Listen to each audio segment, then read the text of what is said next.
व्याकरण के बारे में। व्याकरण क्या होती है? जैसे संधि, संधि, भाषा, वर्ण, संज्ञा, इसके बारे में बताएंगे।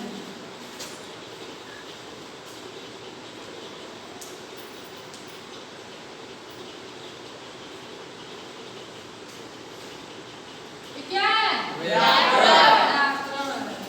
तो पहले हम कुछ लिख रहे हैं कि भाषा किसे कहते हैं। ठीक है ना? भाषा किसे कहते हैं।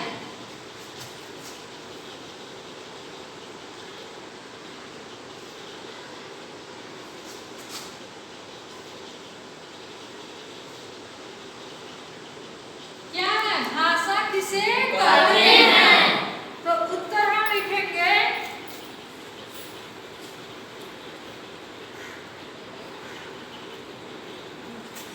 जिस साधन के, फिर जिस साधन, साधन के, साधन के द्वारा मनुष्य अपने,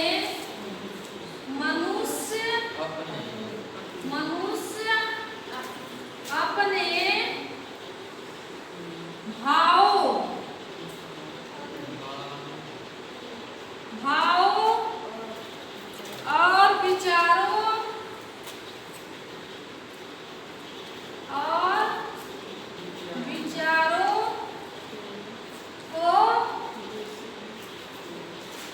विचारों को बोलकर,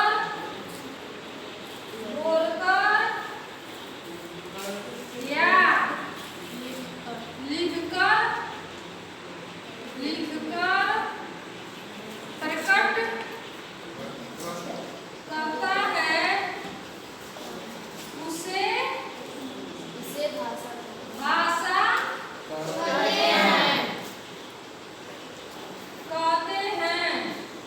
ठीक है ना? एक समझ में आ गया? अब भाषा के कितने भेद हैं? भाषा के कितने भेद हैं? तो भाषा के कितने भेद हैं? तो प्रमुख रूप से यहाँ हम लिखेंगे प्रमुख। तो प्रमुख, प्रमुख रूप से भाषा के दो रूप हैं। ठीक है? पहला है मौखिक भाषा, मौखिक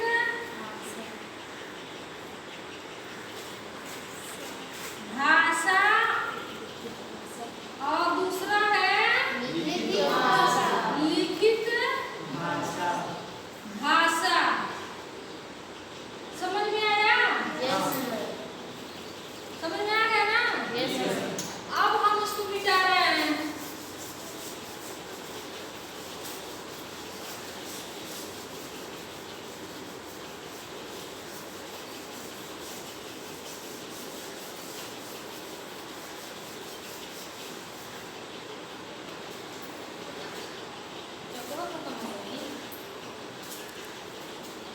अब संज्ञा किसे कहते हैं? संज्ञा किसे कहते हैं? तो आपको तो मालूम होगा। संज्ञा किसे कहते हैं।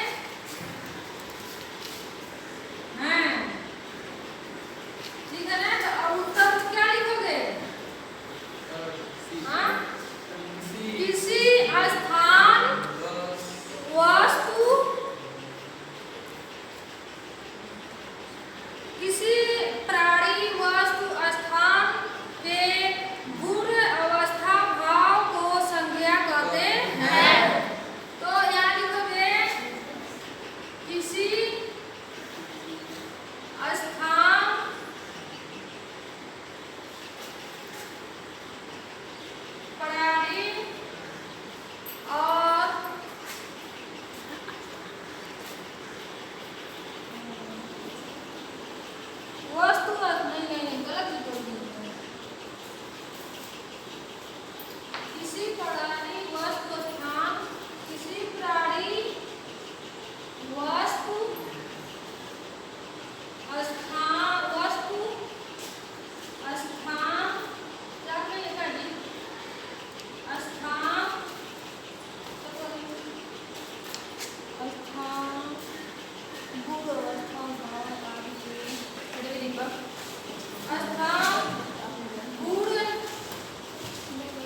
संज्ञा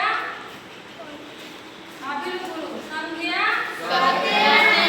कहते हैं। हो गया।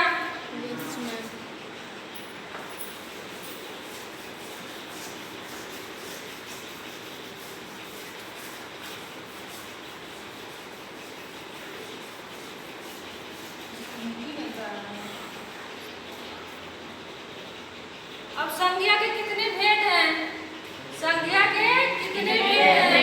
तो संज्ञा के 5 भेद हैं।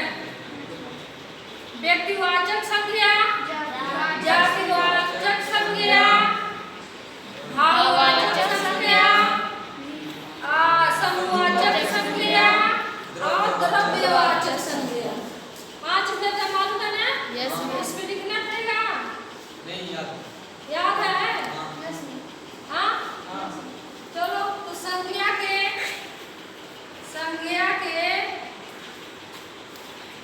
कितने भेद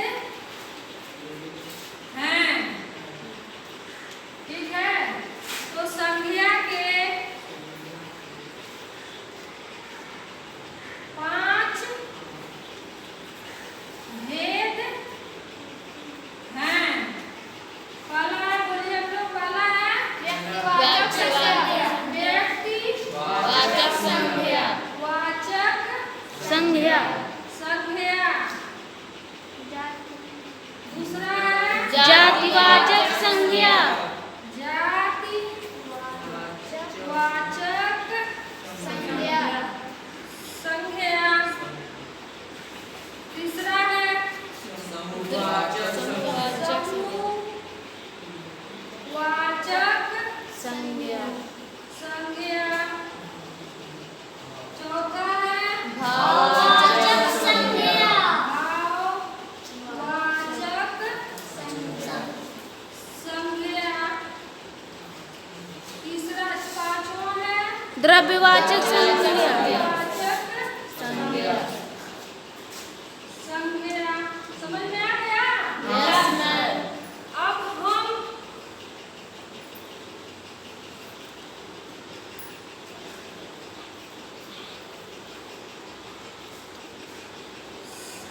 संधि किसे कहते हैं? संधि किसे कहते हैं?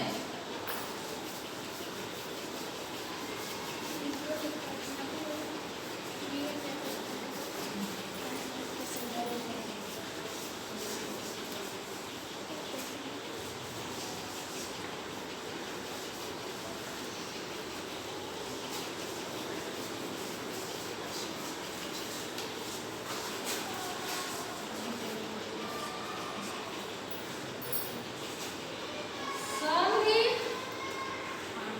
किसे कहते हैं। कहते हैं?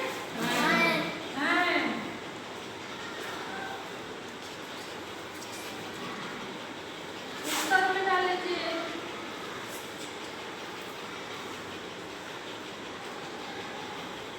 जब दो या दो, जब दो या दो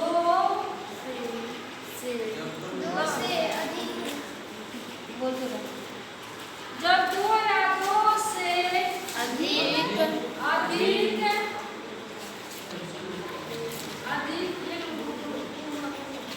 अधिक वर्ण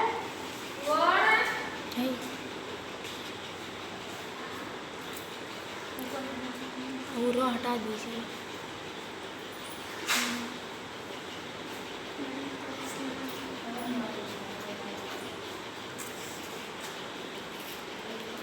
परस्पर मिलते हैं। जब दो या दो से अधिक वर्ण परस्पर मिलते हैं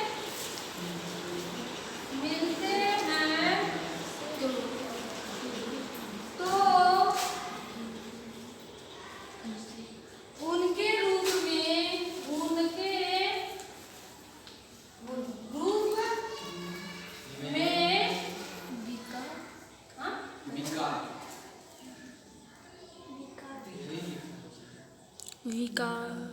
विकार आ जाता है। विकार आ जाता है। आ जाता है। यही